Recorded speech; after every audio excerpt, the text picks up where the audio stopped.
Welcome to Talent X, the Talent Experience podcast featuring authentic conversations on the future of work, empowering you to better understand and deliver a best-in-class, future-proofed career experience. For more insightful conversations, visit talentxpodcast.com. We hope you enjoy this episode of the Talent X podcast.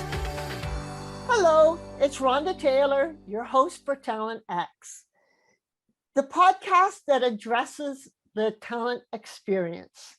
And today with us, we have no stranger to the engagement world. We have Beverly Kaye. And Beverly, oh my gosh, she's a legend, Beverly is spoken at every conference you can name, I believe. She's been recognized as a legend by the Association for Training and Development.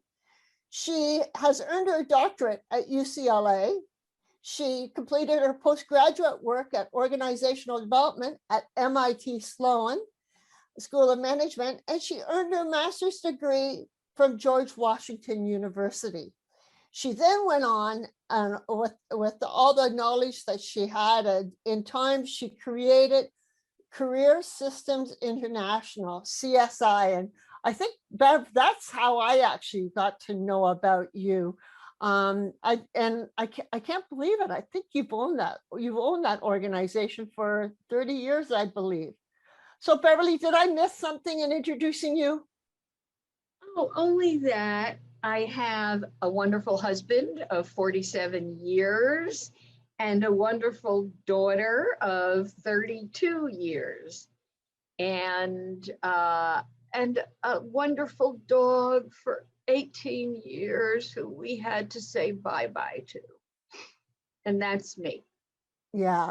The puppy, the Rainbow Bridge, eh? And yes. Yeah. And you know what? I also forgot to mention that Anne is the author of some incredible books. She authored the one book which was called Up Is Not the Only Way. And then the book that we're going to speak about today, which is called Love 'Em or Lose 'Em. And I think, Bev, it's coming close to selling 1 million copies. How far away are you? Close to 1 million.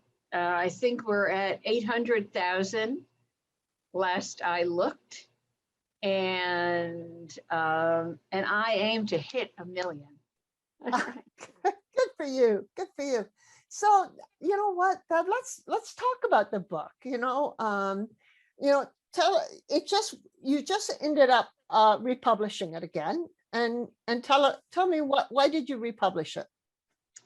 Well, it is in its 20th year, and this is the 6th edition.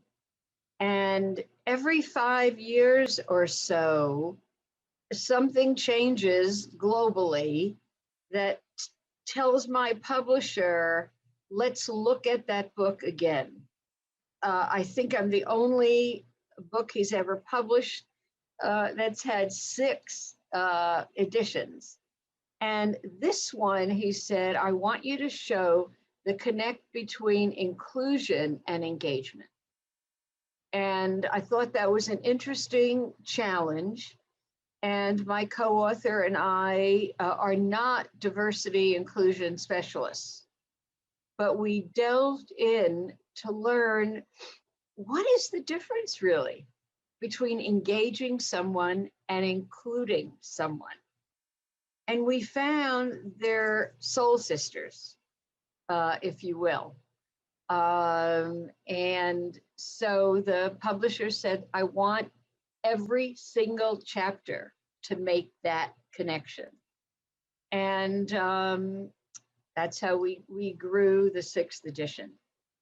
And keeping that in mind, Bev, let's get into some of the meat of this. And I love the title, Love 'Em or Lose 'Em. And right off the bat, I have to ask you, what do you mean by love 'em?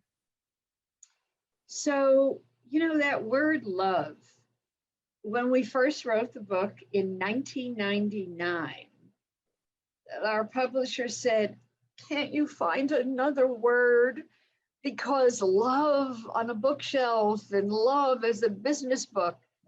And we stood firm, because no other word says so much. Like, listen to them, respect them, say hello to them, notice them, compliment them, etc., etc., etc. And now that it's 2021, love is much more accepted as a word that organizations don't run away from. And I think the word love encompasses the 26 kind of love strategies or love practices that we talk about in the book. You're absolutely right about the word evolving. It's so much more acceptable to be used in the business world. Okay, so we covered love them. I think I know what lose them means, and I read the book, but I want to hear what your interpretation of lose them means. Well, it means there's several ways of losing them. You lose them, manager, to your own group. You lose them to your enterprise, which is not bad at all. Or you lose them to the competition. So lose means that we hope that you see your own organization as an internal marketplace. I think that's a word you all know well. My other big area is, of course, talent mobility, and Up is Not the Only Way was written in the 80s.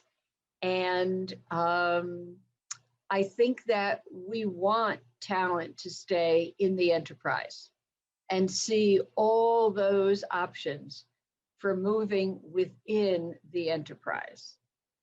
So lose means you may lose them to your department manager, but try not to lose that talent to your enterprise.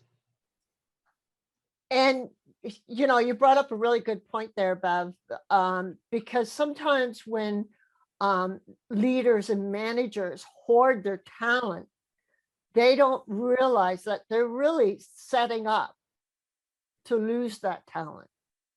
Right. You got to be able to let the talent move on within the organization. Right. In our research, we found over and over and over that I'm leaving because I don't see any other opportunities. And when we found that person in the next organization and said, precisely what kind of opportunities were you looking for? And they told us, we went back to the manager who lost them. And we said, Sally was looking for this. And the manager always said, oh my gosh, I could have done that for her. Why didn't she tell me? Well, why didn't you ask? And it's a two-way street. Employee, why didn't you ask? And manager, why didn't you ask? And in our alphabet, A is for ask. Ask your people why they stay. And listen hard to the answer. And don't ask them what you can do to keep them at the exit interview. Too late. Exactly. So very important. And I love the fact that you were acknowledged by ASTD for your book.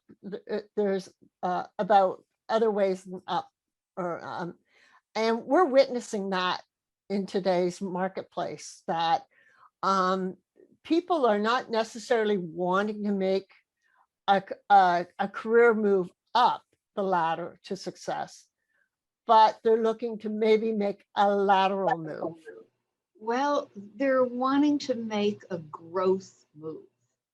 And growth could be lateral. Growth could be growing in place. Growth could be a short-term gig, etc.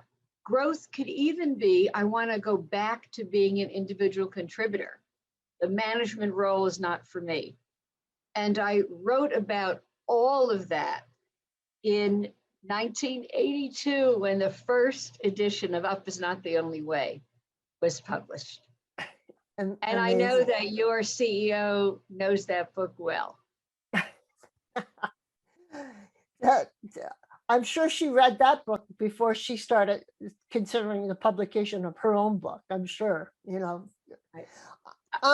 Bev, you know, in your book, you speak about good people, and that's what you call them. You call them good people.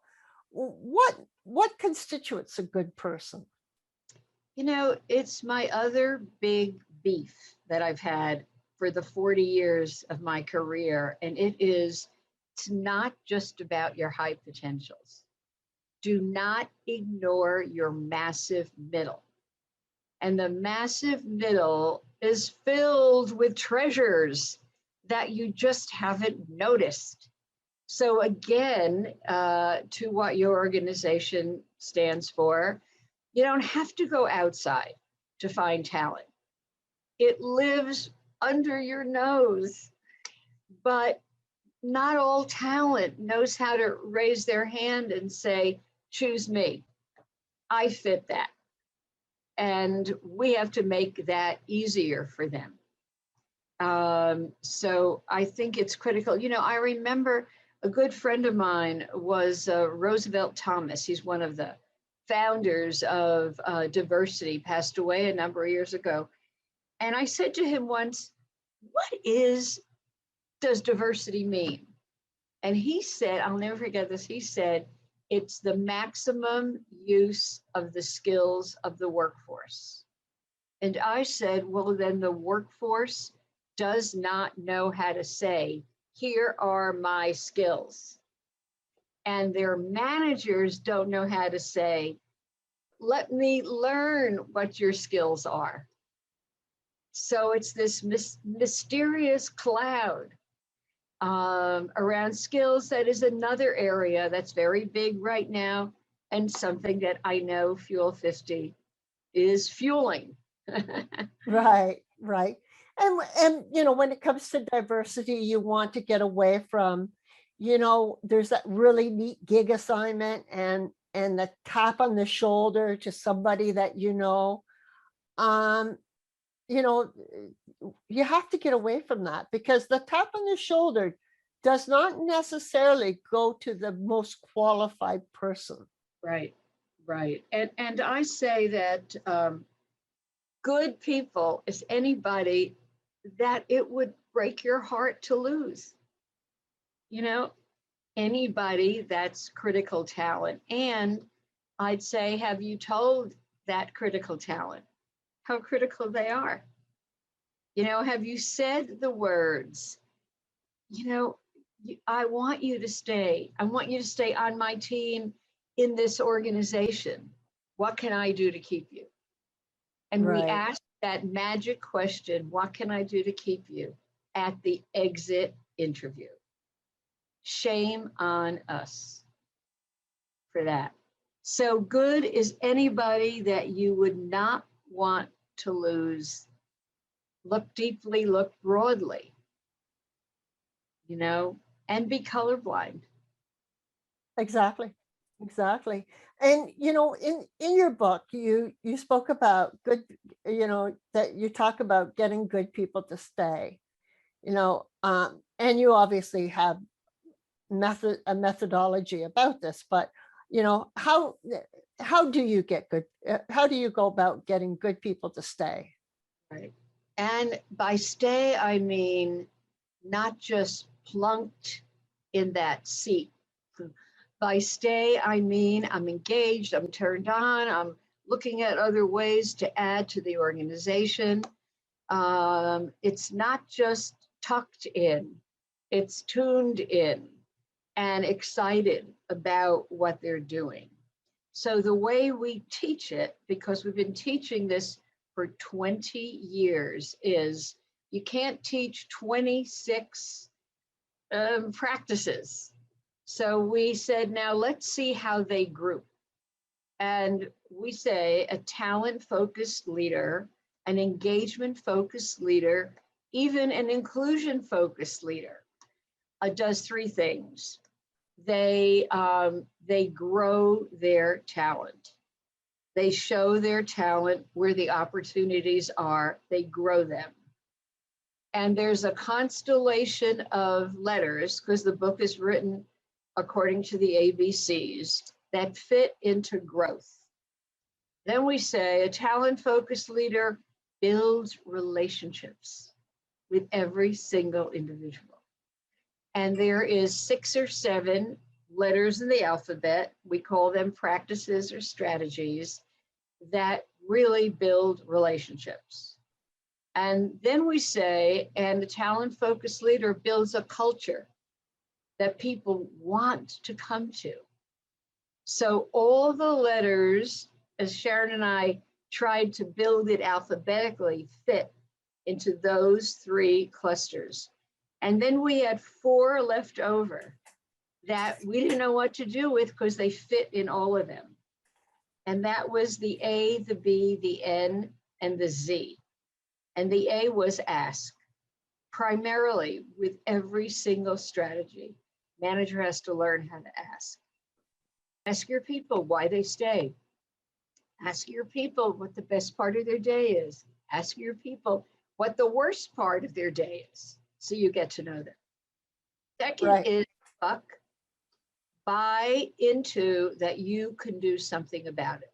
Not about every single thing, but about a lot of things. And the A, B, the N is for numbers. If you doubt the importance of this, run the numbers and you'll see how expensive it is to lose talent. And the Z is for zenith, meaning this is never done. You've got to do it, do it, do it, do it. So we call those 4 success indicators, and the rest are practices. And of all those practices, and I know Phil 50 will be glad to hear, one of the most important is career. If I don't see a future for myself in this organization, then I'm not staying. And that's so right. true. That is so true, Beverly, and that drives a lot of people in their success. It's not the amount of money that they're being paid, or free pizzas on Friday, or a ping pong table that they can go up and play a match with.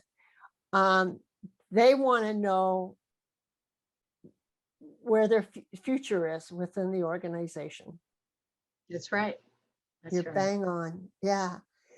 Okay, so you kind of covered this already, because you talked about your 26 engagement strategies. Do you have any favorites?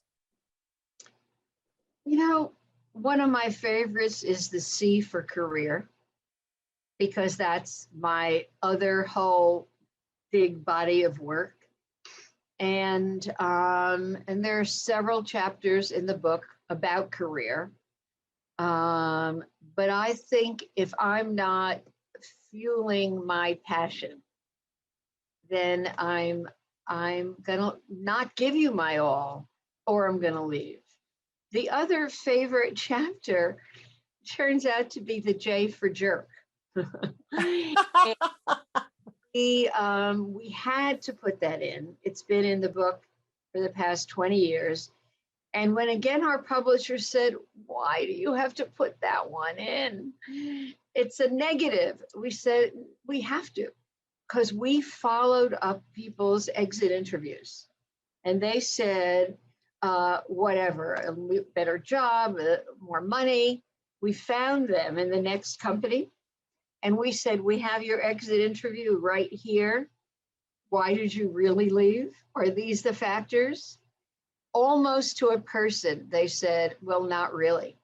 I left because my boss was a jerk and I could not stand it anymore. And as good researchers, we said, well, what do you mean by the word jerk? And they gave us 55 jerkatudinal characteristics that are in the book and in our workshops, because we run training and workshops around all of this. And the way we get managers to kind of cop to their jerk behaviors, we show them the list and we say, have you ever had a manager who did this to you? Or a manager with this behavior? And they all, I did. And then we say, and what did it do to you? And then it's all there. Well, I withdrew my ideas. Well, I started looking around. Well, I shut down at meetings, et cetera, et cetera. And then we can lead them to, and which of these jerk behaviors do you have? And do you want to check that out with your employees? And a lot of them say, yeah, I do. And there are some great conversations around that chapter. Wow. So yeah, I love it. I love it. C for career, your two favorites, C for career and J for jerk. Yeah. Now, Beverly, at Talent X, we wholeheartedly believe that everyone should have a job that they love. And you're just so passionate about what you do. And like Beverly, you're a trailblazer. You have been doing this a long time. What drives Beverly to keep going forward and loving it at the same time? can I say wine? No. No, my daughter asked me that recently because my daughter and her partner moved in while they looked for a new house. And she said, you work so much. Why? And it's because I love it. I'm passionate about it. You can probably see it in my body and my expression. And I have a little bit too much of it right now, but it feeds me in other ways. It feeds me. Yeah. Well, Beverly, you are just such an inspiration, and you have touched so many lives with your prowess in the space. And I hope you continue for many more years to do it, because you are just a fountain of energy and of knowledge. Can you see what it says over my office door? Do what you love and love what you do. Yeah, I think that is so true. Now, Beverly, you have got a gift for everyone who listens to this podcast. Do you want to share with them what it is? Right. The gift is, and here's why we built it. The gift is an article titled Staying Connected While Working Apart. Because I have been hearing from managers that they don't know what to say when they check in with their remote employees. After, well, how are you doing? What else could I ask?